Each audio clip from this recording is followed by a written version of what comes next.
frame of mind, and we're not naturally wired to be positive. Survival mode is largely negative. So how do I think of it? I think of it kind of like oral hygiene. It's, not only is it daily, it's a couple of times a day. I mean, just because I brushed my teeth yesterday doesn't mean I don't got to brush them again today. Just because I brushed them this morning doesn't mean I got to hit it again sometime later today. Especially in these times when our survival mechanisms are being triggered even more. When survival mode is negative. Success mode is positive. You've got to consciously make the switch because your natural wiring is not there. So, and thank God that I've run across the stuff that Stephen's written about flow, because it's gained us a lot of insight into how do we teach negotiations so that people maximize their outcomes, so they don't leave money on the table. And it all revolves around, what's your positive frame of mind, because you're smarter in a positive frame of mind. Mm. Yeah, it's super interesting. The way I've thought about it, or tried to think about it, is that whoever has the better regulated nervous system wins. And obviously there's a ton more to it than that. But with people that I've gotten destroyed with in the past in negotiations, they've always just been much more centered, much more calm, much more able to just hold their nerves and ride through all circumstances. So when you say, it's a constant battle and it's like brushing your teeth, what are you referring to? Are there certain practices or things that you do in order to stay in a good or optimal state of mind? Yeah, absolutely. I mean, first thing I do when I get out of bed, is going to be brush my teeth. First thing I got to do, I got to go through some sort of positive mind frame exercise. Now, the time I spent in California, I know it sounds nuts and berries and hugs and kisses, but look, the gratitude thing works.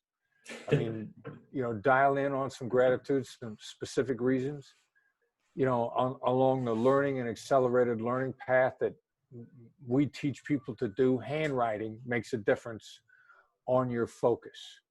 So I do handwritten things that I'm grateful for each morning. Any sort of, trying to maximize my mental resources is going to have to involve handwriting. I ran across an article recently that talked about how much Bruce Lee kept handwritten journals and handwritten notes and meticulously written. Now, from what I know about handwriting, I know that I'm more focused, more mentally on my game when I handwrite. So I work that into my daily ritual. We work that into our training. There's a connection between handwriting and memory too, because you're involving more senses, right? So when you write, it's tactile. So when you're writing by hand, right, tactile with visual, with the auditory, especially if you're, trying to write in a stylist manner. So you're paying attention to the auditory, the rhythm, right? So that is very tactile. So you can I always take notes and try to like in a cool, fun shorthand for myself, just because it gives it a little beat coupled with the handwriting. It just helps lock it into memory more. It's just a mnemonic thing. We use it too at the Flourish Collective, and we teach people to do gratitude lists by hand. Do you use 10 things you're grateful for, trying to really feel them? Do you do 3 things and turn one into a paragraph, which is the positive psychology version that a lot of people prefer? Do you vary it up? Yeah, I'll shoot for 3 things. Normally when I get started, they got to be little things, appreciate the little things. I'll end up with more than 3 and a number of much broader things. As what I'm trying to what I am cycling into my day now is revisit it in a handwritten fashion a couple times through the day. Ideally, a theme for the day emerges. Oh, that's neat. That's really interesting. So it's kind of like an ongoing journaling practice throughout the whole day. Yeah, it is. Absolutely. And ideally each day, I've always had trouble distinguishing days because I get so up in my head. Like, I don't remember when that happened. Could have happened a week ago, could have happened 6 months ago. So I'm trying to slow time down to some degree by getting more present in the day. And if the day can suggest a theme for the day, like today is open my mind up, just open up, which is get out of my head a little bit more, open more to the day. Let me hear what's in today. I love that. So that it'll be a unique day. Yeah, very interesting strategy to try and shift the perception of time passing, I think. I know that, yeah, I've been finding time passing so bizarrely in quarantine. You know, just like zap. Feels like it's constantly Friday. keep saying, how the hell is another week gone by? But so obviously, Chris, you know that at the Flow Research Collective, our whole thing is flow. So I'd love to dive into that in relation to negotiation, and if you have felt in the past amid some of your massive hostage negotiations and how you see it show up at the moment, people getting into flow or getting into a flow state amidst or within a negotiation.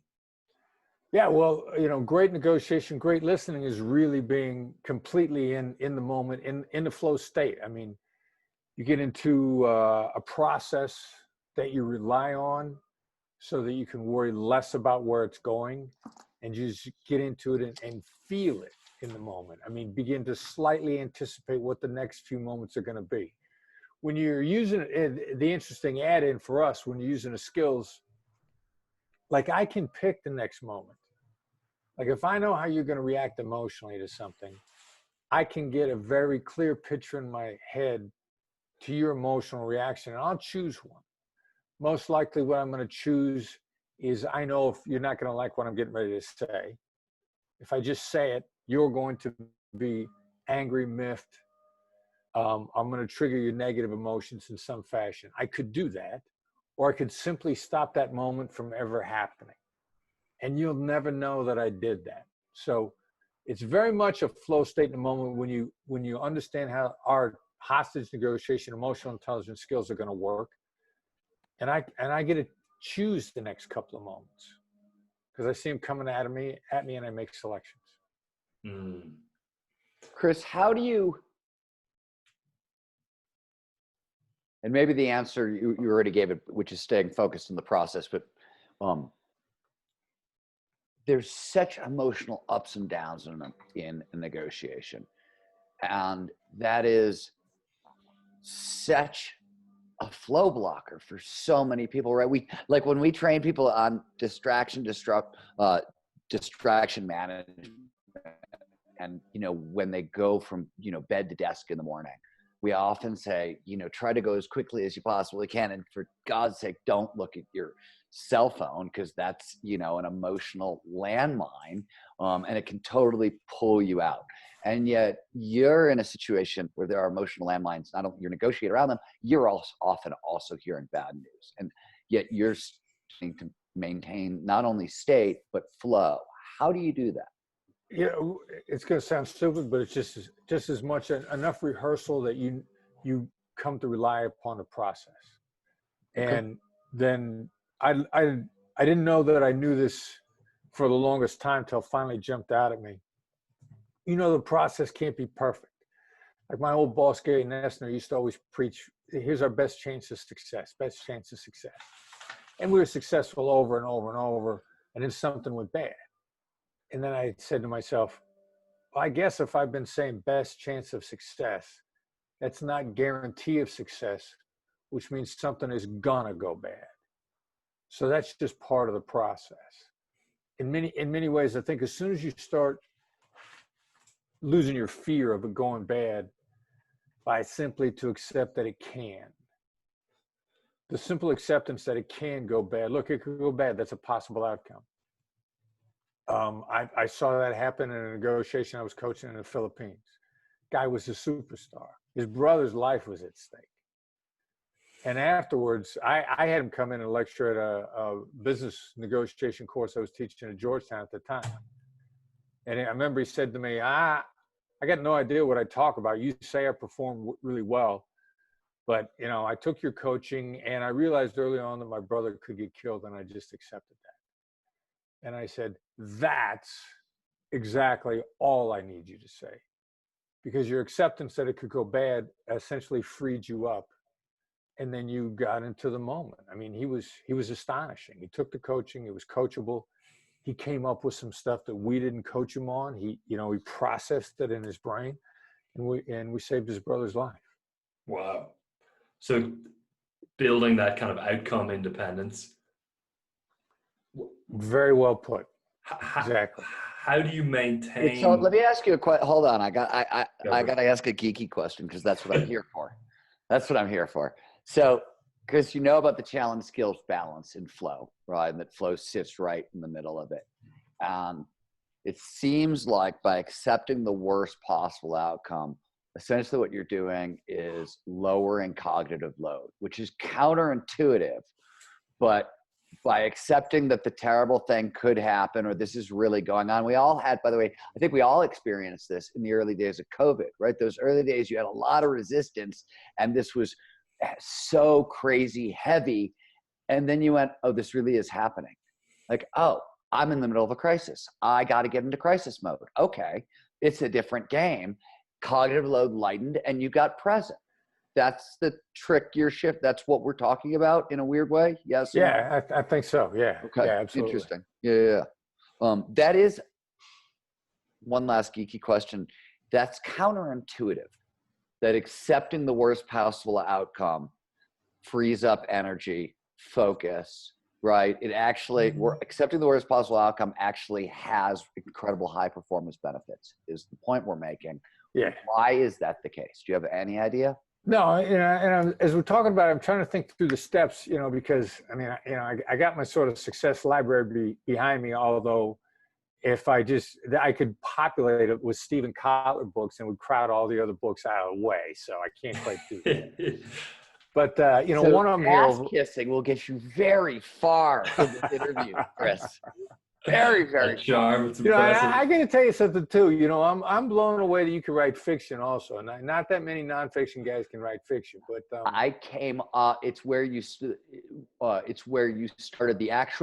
The harder one was learning to write nonfiction because I came up as a poet, and then I became a novelist. That was a very tricky, weird shift, but it sort of I got there.